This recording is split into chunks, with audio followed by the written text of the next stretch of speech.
5:55 a.m. noong Huwebes, May 16, na-record ang sigawan mula sa likod ng pintuang ito sa isang bahay sa Barangay Pulang Lupa 2, Las Piñas City.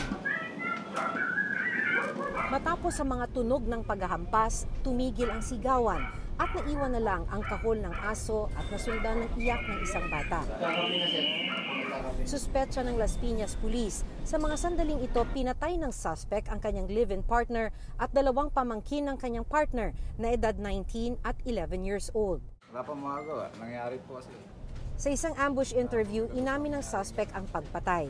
Nang nag-away sila ng kanyang live-in partner, sinubukan daw tumulong ng dalawang pamangkin nito. Sabi ng suspect, nagdilim ang kanyang paningin at nang makahawak ng 2x2, pinaghampas ang mga ito. Bigla sumugod sa kwarto namin. Sinipa yung pintuan namin, nakalak yun. Hawakan ko yung kahoy.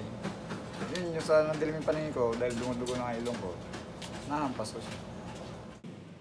Nasa bahay noon ang 4 na taong gulang na anak ng biktima at suspect at nasaksihan daw nito ang paghampas sa isa sa mga biktima.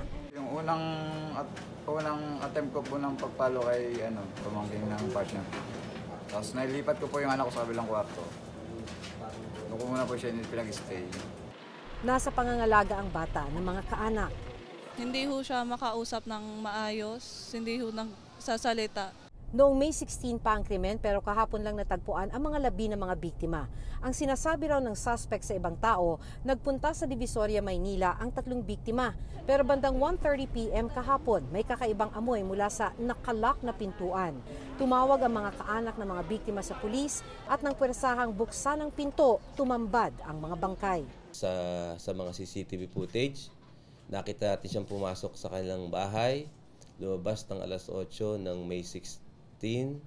After that, hindi na lumabas yung 3 biktima.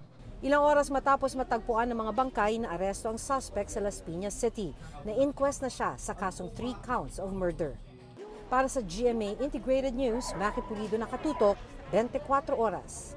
Pwede ka tumayan sa landmine.